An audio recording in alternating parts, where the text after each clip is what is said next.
The Toyota Prado combines rugged performance with everyday comfort. Designed for off-road adventures, it features a powerful engine and durable build. Inside, its spacious cabin offers premium comfort and practical features. Reliable and versatile, the Prado is ready for any journey. अस्सलाम वालेकुम, मेरा नाम है जासिफ हाशमी और ये है Toyota land cruiser Prado TX 2005 model. अगर आपको कम पैसों में एक ह्यूज गाड़ी चाहिए जिसका रिस्पेक्ट लेवल पाकिस्तान में कंपैरेटिवली सेडान से ज़्यादा हो, फीचर्स भी अच्छी ऑफर करती हो, पावर के लिहाज से भी डिसेंट हो, तो ये गाड़ी एक बेस्ट ऑप्शन है। ये 7 सीटर सनरूफ वाली गाड़ी है जो कि प्राडो में अच्छा पैकेज समझा जाता है। हर गाड़ी में सनरूफ और 7 सीट्स नहीं आती। फिर इसके अलावा ये गाड़ी हैवी पेट्रोल और इसके अलावा प्राडो है तो इसके पार्ट्स की अवेलेबिलिटी पाकिस्तान में काफी ईजी है। तो अपने प्राइस को ये गाड़ी काफी जस्टिफाई करती है कि आपको गारंटी की प्राइस में मिल जाएगी। ये गाड़ी 5 मॉडल है, इस्लामाबाद रजिस्टर्ड है और इसकी डिमांड 75 लाख है। ये सेगमेंट मोटरस्पोर्ट के पास अवेलेबल है और अगर आपने इसके बारे में कोई इन्फॉर्मेशन लेनी है तो आप दिए गए नंबर पे कॉल कर सकते हैं या फिर आप सेगमेंट मोटरस्पोर्ट को विजिट कर सकते हैं जो कि रावलपिंडी में DH2 के गेट 1 के ऑपोजिट लोकेटेड है। सेगमेंट मोटर्स की इसके अलावा एक और ब्रांच भी है जो कि रावलपिंडी में मई रोड पे लोकेटेड है। Overall it's a great SUV and today I am going to review it.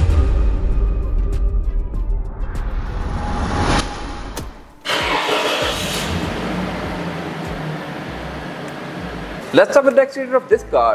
Looks के लिहाज से ये गाड़ी आज भी खास पुरानी नहीं लगती। हालांकि इसकी ये शेप 2002 में आई थी। ये थर्ड जनरेशन है जो कि 2002 से 2009 तक आई थी और 9 में फिर इस गाड़ी की अगली शेप आ गई थी फोर्थ जनरेशन जो कि 2022 तक आती रही है। पाकिस्तान में भी गाड़ी अभी तक आ रही है। वो गाड़ी कंपैरेटिवली इससे काफी लीप फॉरवर्ड था, लेकिन ऑब्वियसली प्राइस के लिहाज से भी वो गाड़ी इससे डबल से शुरू होती है। 1.5 करोड़ एंड ऑनवर्ड्स वो गाड़ी शुरू होती है। बट ये गाड़ी भी अपनी प्राइस को काफी जस्टिफाई करती है क्योंकि मोर और लेस इसमें फीचर्स वैसे ही दिए गए हैं। हेडलाइट इसमें हैलोजन वाली आती है, फॉग लैंप भी, लेकिन इस गाड़ी में बॉडी किट्स भी आती हैं। बाकी इंजन भी ये गाड़ी बहुत सारे ऑफर करती है। इसमें 2700 सीसी पेट्रोल इंजन आता है और लिटरली ऑलमोस्ट ऐसा ही इंजन नई वाली प्राडोस में भी बहुत लंबे टाइम तक आता रहा है। इवन 2020-21 के भी आप प्राडो देखेंगे तो उसमें भी इंजन 2700 पेट्रोल ही आता है जो कि ऐसा ही VVTi इंजन था। फिलहाल इसके बाद की जब फ्रंट की तो यहाँ फीचर्स कोई खास नहीं दिए गए। पार्किंग सेंसर, फ्रंट कैमरास इस एरा में इन थे ही नहीं इतने।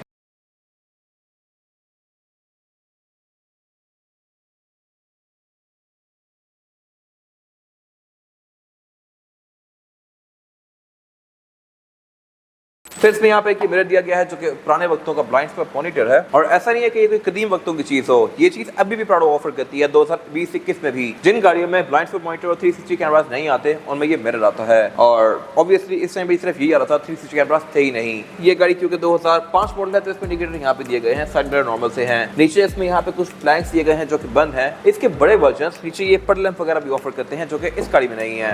बाकी इसके साइड मिरर रिट्रैक्टेबल है, ये एक बहुत जबरदस्त चीज है। ऑटो वाला फीचर इस एरा में था ही नहीं और इसके अलावा इसके फेंडर्स भी काफी बोल्स्टर्ड हैं। ऊपर से फिर ये एक्सटेंशंस दी गई हैं जो कि इसकी लुक को बेहतर बना रही हैं और TX में टायर बड़े आते हैं तो इनको अकोमोडेट करने के लिए इस पे और फेंडर्स दिए गए हैं। और फेंडर्स इसके छोटे वर्जन में नहीं आते, उनमें टायर भी छोटे आते हैं बाय द वे चौड़ाई के लिहाज से। बाकी इसके अलावा ये गाड़ी ऑल टाइम 4x4 है और अगर बात की इसकी साइड प्रोफाइल की तो ये भी लुक्स के लिहाज से काफी हद तक अपडेटेड है। वैसे इस एरा की गाड़ियां बहुत कदीम लग रही होती हैं। इसमें ये बॉडी किट्स लगी हुई हैं। इसका जो स्टेप बार आता है कंपनी से उसके ऊपर भी ये एक केसिंग लगी हुई है जो कि इसकी लुक को बेहतर बना रही है और इसके अलावा एंट्री एक्सिट भी इस गाड़ी में काफी आसान है। ये गाड़ी हाइट के लिहाज से ऊंची तो है लेकिन यहाँ प्रॉपर ग्रैब हैंडल्स दिए गए हैं जिनसे आप चढ़ के इसमें इजीली बैठ सकते हैं। फिर इसके अलावा ये गाड़ी क्योंकि TX है तो इसमें सीट्स नॉर्मल हैं। TXL में सीट्स इलेक्ट्रिक आती हैं, लेदर इलेक्ट्रिक। उसके डोर्स में भी लेदर होता है, सीट्स पे भी। डिटेल्स में कवर करूंगा आगे जाके। सनरूफ इस गाड़ी में है जो कि एक अच्छी चीज है और इसमें फिर ये रेयर विंडोज जो हैं ये टिंटेड आई हुई हैं कंपनी से ही। और इस गाड़ी का ये एंड भी काफी इंटरेस्टिंग है। इस तरह से कि इसकी जो ये विंडोज हैं पिछली ये आप ओपन कर सकते हैं। अंदर हुक्स ये भी हैं जिनको अनहुक करके आप काफी हद तक पीछे तक इसको खोल लेंगे। इसके अलावा इसमें जो फ्यूल टैंक है ये तो सिंगल ही है, लेकिन इस गाड़ी में एक और वर्जन आता है ऑस्ट्रेलियन या फिर सऊदी गाड़ियां जिनमें बेसिकली एक्स्ट्रा फ्यूल टैंक भी दिया गया होता है। वो बेसिकली ऑक्सिलरी टैंक वाली गाड़ियां होती हैं और उसके फ्यूल कैप के अंदर आगे 2 नोजल्स दी गई होती हैं, एक मेन टैंक की, एक ऑक्सिलरी टैंक की। मैंने उन गाड़ियों के रिव्यू भी किए हुए हैं और वो आप जाकर मेरे चैनल पर देख सकते हैं। 2 टैंक वाली गाड़ी एट अ टाइम तकरीबन 150 लीटर तक का फ्यूल ले सकती है और वो गाड़ी फिर 1200-1500 किलोमीटर की जर्नी आराम से एक गो में कर सकती है। टोयोटा के बारे में ये चीज काफी इंटरेस्टिंग है। फिर इसके अलावा इसके जो और फेंडर्स है ये बम्पर के अंदर ही कंटिन्यू करते हैं। ये क्योंकि एक बड़ी ट्रिम है तो उसके बम्पर्स बोल्स्टर्ड हैं। लेकिन अगर बात कीजिए साइज की तो ये गाड़ी साइज के लिहाज से फॉर्च्यूनर जितनी ही है। यहाँ फॉर्च्यूनर भी खड़ी हुई है और ये गाड़ियां ऑलमोस्ट बराबर हैं, लेकिन जबकि नई प्राडो कंपैरेटिवली इससे ज्यादा बड़ी थी। बाकी इसके अलावा इसमें रूफ रेल्स दी गई हैं और अगर बात की जाए रेयर एंड की तो ये काफी हद तक TZG से मिलता जुलता है। TZG प्राडो में top of the line trim होती है जो कि सब कुछ ऑफर करती है, जैसे कि उसमें इंजन 4.0 पेट्रोल होता है, उसमें हाइट कंट्रोल आता है, सीट्स हीटेड आती हैं, बहुत सारी चीजें दी गई होती हैं जो कि इस स्पेसिफिक गाड़ी में नहीं है। इसकी जो सस्पेंशन है ये सिंपल है, हाइट कंट्रोल भी ये गाड़ी ऑफर करती है। बाकी ये क्योंकि प्राडो है तो इसमें टेलगेट साइड हिंज्ड आता है जो कि इस तरह से खुलेगा। और बाकी ये गाड़ी है भी प्रॉपर 7 सीटर एसयूवी। इसमें थर्ड रो सीट जो है ये साइड्स पे दी गई हैं और इनको आप मैनुअली अनफोल्ड करके यूज कर सकते हैं। फॉर्च्यूनर में 2024 में भी सीट्स इसी तरह फोल्ड होने वाली आ रही हैं। आज तक जीआर स्पोर्ट में ये चीज प्राडो में यहीं पे खत्म हो गई थी। 2009 की प्राडो के अंदर सीट सिंकिंग वाली आ गई थी, जबकि लैंड क्रूजर 200 सीरीज और फिर फॉर्च्यूनर 2021 तक सीट सी वाली ऑफर कितनी फॉर्च्यूनर में आज तक आ रही हैं। इससे बेसिकली डिग्गी की जो यूजेबिलिटी है काफी हद तक कम हो जाती है। एक तो ये फोल्ड होने के बाद विंडोज कवर कर लेती हैं और डिग्गी का भी ऊपर वाला एरिया काफी हद तक इनसे कॉम्प्रोमाइज हो जाता है। तो प्राडो की जो फोर्थ जनरेशन थी वो डिग्गी के लिहाज से बाकी गाड़ियों से काफी अहेड थी। इसके अलावा आप इसकी सेकंड रो सीट्स को फोल्ड कर इसकी ट्रंक कैपेसिटी को स्पेशियस बना सकते हैं। टूल किट इसमें यहाँ पे दी गई है। स्पेयर टायर्स का नीचे दिया गया होता है, जिसमें 2 टैंक होते हैं, उसका दूसरा टैंक नीचे आता है और स्पेयर टायर यहाँ डिग्गी पे दिया गया होता है। बाकी इसमें विंडशील्ड ओपन नहीं होती, ये फिक्स ही है। ऊपर स्पॉइलर दिया गया है और ये इसमें फॉग लैंप दिए गए हैं, रेयर फॉग।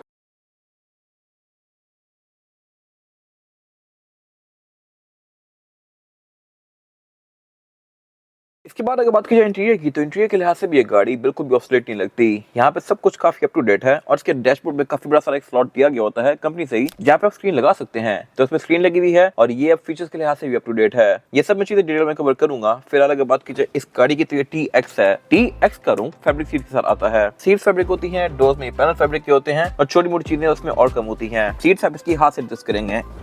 जबकि इसमें जो ऊपर की ट्रिम्स आती हैं TXL हो गई, उसमें सीट्स लेदर और इलेक्ट्रिक आती हैं। फिर TZ में सीट्स मैनुअल आती हैं इस गाड़ी की तरह, और फिर TZG top of the line गाड़ी होती है, उस पर सब कुछ आता है। उनके रिव्यूज मैंने ऑलरेडी किए हुए हैं। फिलहाल अगर बात की जाए इस गाड़ी की, तो इसका स्टीयरिंग व्हील ये वुड और लेदर की कॉम्बिनेशन में है और वुड भी इसका काफी प्रीमियम है, जो कि आज भी बहुत अच्छे से एज कर रहा है। ये एज गुड एज न्यू है। और इसके अलावा एयरबैग भी इसमें ऐड किए गए हैं, एक स्टीयरिंग व्हील में, एक डैशबोर्ड में, 4 पिलर्स में और 2 सीट्स के साइड पर। अगर बात की जाए हेडलाइट की कंट्रोल की, तो इसमें ऑटोमेटिक वाला फीचर आता है, जो कि ग्रैंडे आज तक ऑफर नहीं करी पाकिस्तान में। सिविक RS ने दिया है, बट इस गाड़ी में 2005 से आ रही है ये चीज, तो ये मेरे ख्याल से बहुत जबरदस्त चीज है। फॉग का कंट्रोल भी इसकी हेडलाइट के ऊपर ही दिया गया है। लेफ्ट पे इसके वाइपर के कंट्रोल दिए गए हैं। वाइपर्स में फ्रंट और बैक दोनों पे आते हैं। और अगर बात की जाए मीटर की, तो मीटर इसका फेयरली सिंपल सा है, लेकिन अगेन आज भी ये कोई बहुत सारा पुराना नहीं लगता। स्पीड लिमिट इसकी 180 तक है, क्योंकि ये गाड़ी एक जापानीज कार है और इसमें जो डायल्स हैं ये क्रोम और ब्लैक के कॉम्बिनेशन में दिए गए हैं, जो कि लुक्स के लिहाज से काफी बेहतर हैं। फिर इसमें आपको एवरेज वगैरह शो नहीं होती, जो कि होती भी मेरे ख्याल से अच्छी बात थी। और बाकी अगर बात की जाए मीटर की हाउसिंग की, थी सारी ही सॉफ्ट टच पैडिंग की फिनिश में है। डैशबोर्ड इसका साइज के लिहाज से डिसेंट है। सेंटर में इसके ये एयर वेंट्स वगैरह दिए गए हैं और ऊपर एक और छोटी स्क्रीन दी गई है, जो कि बेसिकली इसकी कंपास है। ये आपको साउथ, ईस्ट, नॉर्थ फलानी चीजें सारी शो करवाएगी। फिर साथ टेंपरेचर शो करवा रही है गाड़ी और क्लॉक शो करवा रही है। नीचे इसकी स्क्रीन दी गई है, जो कि एंड्रॉइड पैनल है। इसमें ब्लूटूथ, ऑक्स, नेविगेशन वो सारी चीजें आती हैं, जो कि यूजफुल हैं आज के टाइम के लिहाज से। फिर नीचे इसका क्लाइमेट कंट्रोल दिया गया है। क्लाइमेट कंट्रोल ये गाड़ी 5 मॉडल होते हुए भी डुअल जोन ऑफर कर रही है, जो कि अब जाके छोटी गाड़ी में आने शुरू हुए हैं। तो ये भी मेरे ख्याल से बहुत जबरदस्त चीज है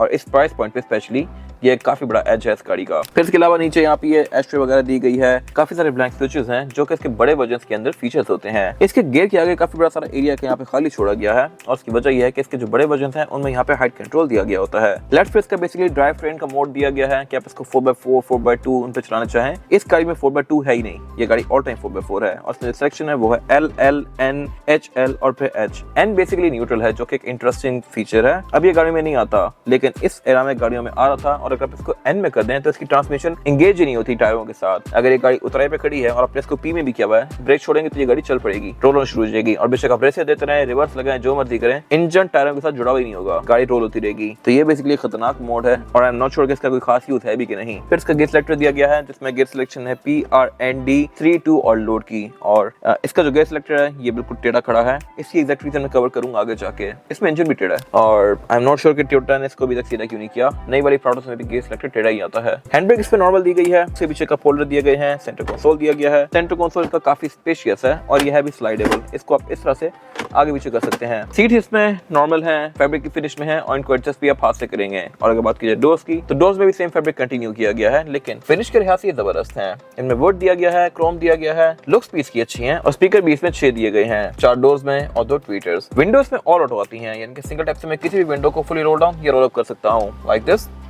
इसके अलावा साइड मिरर्स के रिट्रैक्टेबल हैं, जो कि by the way Altis 1.6 special edition आज भी ऑफर नहीं कर रही। इनको मैं गाड़ी के अंदर बैठ के ही फोल्ड कर सकता हूँ इस तरह से। फिर ये एडजस्टेबल भी हैं ऑब्वियसली और ये हीटेड भी हैं। इसके अलावा बाकी यहाँ पे नॉर्मल कुछ कंट्रोल्स दिए गए हैं, मीटर की इल्यूमिनेशन के, रेयर फॉग वगैरह के। और अगर बात की जाए रूफ की, तो इसमें वेंटिलेटर तो दिए गए हैं विद लाइट्स सनशेड के अंदर। सेंटर में सनग्लास होल्डर भी आता है, जो कि अगेन एक अच्छी चीज है। ऑटो डिमिंग वाले मिरर्स इस टाइम पे आते ही नहीं थे। ऊपर यहाँ पे सनरूफ के कंट्रोल दिए गए हैं। सनरूफ भी हर प्राडो में नहीं आती, ये एक एड ऑन फीचर होता है जो कि इसमें लिया गया है। सनरूफ और third row seats even TXL में भी ऑप्शनल होती हैं और इवन TZ में भी इस गाड़ी में दोनों चीजें ली गई हैं। और अब अगर बात की जाए इस गाड़ी में रेयर पैसेंजर्स के लिए सीटिंग कैपेसिटी की, तो ये बैक पे डिसेंट है। मेरे पास लेग रूम का भी यहाँ पे कोई इशू नहीं है और हेडरूम का भी। और चौड़ाई में भी ये गाड़ी स्पेशियस है, तो यहाँ पे 3 लोग तो कंफर्टेबली बैठ सकते हैं। 4 आना चाहें तो वो भी आ जाएंगे, लेकिन फिर ज्यादा कंफर्टेबल नहीं होंगे। रेयर सीट्स इसमें रिक्लाइन की जा सकती हैं। इनको आप आगे फोल्ड करके ट्रंक कैपेसिटी को भी ज्यादा स्पेशियस बना सकते हैं। सेंटर कंसोल 20 में आता है। इस कवर के पीछे छुपा है फिलहाल, इसको निकाल के आप इसके कप होल्डर एक्सेस कर सकते हैं और इसको एज एन आर्मरेस्ट यूज कर सकते हैं। फिर इसके डोर्स में एशट्रेस दी गई हैं। इस एरा में एशट्रे बहुत ज्यादा इन थी। आप ये गाड़ी लें, सिग्नस लें, क्राउन लें, आपको सब में डोर्स में एशट्रेस देखने को मिलेंगी। I am not sure why. ये इवन एस क्लासों में भी एशट्रेस बहुत ज्यादा इन थी। पता नहीं तब स्मोकिंग लोग ज्यादा करते थे या क्या था, बट ये फैक्ट है। बाकी इसके अलावा रेयर मिरर्स की प्राइवेसी वाली है, ये है भी टेंटेड। और इसके अलावा इसमें फिर बैक पे एयर बैग्स भी दिए गए हैं रेयर पैसेंजर्स के लिए।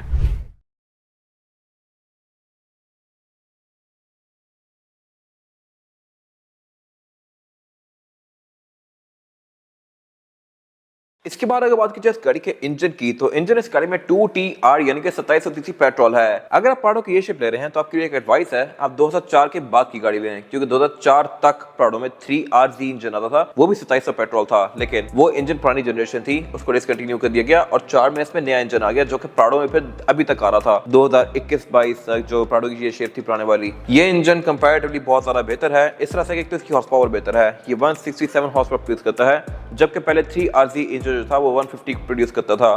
फिर ये इंजन VVTi है, पहले वाला इंजन VVTi नहीं था। ये इंजन फिर काफी कामयाब रहा, इसके पार्ट्स भी काफी इजी हैं सोर्स करना। अगर बात की जाए इसकी ओवरऑल लुक की, तो ये भी सेम टू सेम है इवन आज तक। अगर आप नई वाली प्राडो का भी बोनट खोल कर देखेंगे तो आपको ये इंजन नजर आएगा अंदर। ये इंजन आपको तकरीबन 6-7 तक की एवरेज देगा शहर में, डिपेंडिंग अपॉन ड्राइविंग पैटर्न। अगर आप इसको प्यार से चलाएंगे तो, रफ यूज करेंगे तो ये गाड़ी 5 तक भी आ सकती है। लॉन्ग पे भी इसकी एवरेज के आसपास ही रहती है। बाकी ये इंजन थोड़ा सा टेढ़ा है, I am not sure why, और इसकी वजह से इसका जो गेयर है अंदर वो भी टेढ़ा है। तो ये मेरे ख्याल से एक वियर्ड चीज है। और इवन नई वाली प्राडोस में भी ये इंजन टेढ़ा ही आ रहा है और इसका गेयर भी टेढ़ा ही आ रहा है। बाकी इसके अलावा ये इंजन काफी रिलायबल है। इंजन भी इसका काफी बड़ा है, जबकि उसके लिहाज से इंजन इसके अंदर काफी छोटा लग रहा है। और उसकी वजह यह है कि इस बॉडी में भी और नई वाली प्राडो में भी बड़े इंजन आते हैं। नई वाली प्राडो 2800 डीजल भी ऑफर करती है, 4000 सीसी पेट्रोल भी ऑफर करती है, जबकि इसमें भी और बड़े इंजन आते हैं, 3400 वगैरह हो गए, तो उनके लिए यहाँ पे रूम रखा गया है। बाकी ये गाड़ी पे ABS, traction control, driver mode, ये सारी चीजें ऑफर करती है। ट्रांसमिशन इसमें ऑटोमेटिक और मैनुअल दोनों ऑफर होती है। ये ऑल टाइम 4x4 है और बोनट के अंदर इसकी इंस्टॉलेशन भी दी गई है। फिर ये ओपन भी हाइड्रोलिक्स होता है और ये सब कुछ 75 लाख में है। ये मेरे ख्याल से एक बहुत जबरदस्त गाड़ी है। इसके बाद अगर बात की जाए इसके टायर साइज की, और टायर साइज ऑफर करती है प्राडो, ये है 265, 65 और 17। ये स्टॉक साइज है जो कि प्राडो में कंपनी से ही आता है। और टायर्स में डनलॉप ब्रांड ट्रैक है, जो कि अगेन टोयोटा हर गाड़ी में ऑफर करती है, बेशक वो प्राडो हो, रीवो हो, फॉर्च्यूनर हो, लैंड क्रूजर हो, सब में ये टायर आ रहा है। बाकी ये गाड़ी all wheel disc brake offer करती है, ट्रैक्शन कंट्रोल भी आता है इसमें, ABS भी आता है और स्टीयरिंग इसमें हाइड्रोलिक वाला है। ये था आज का रिव्यू।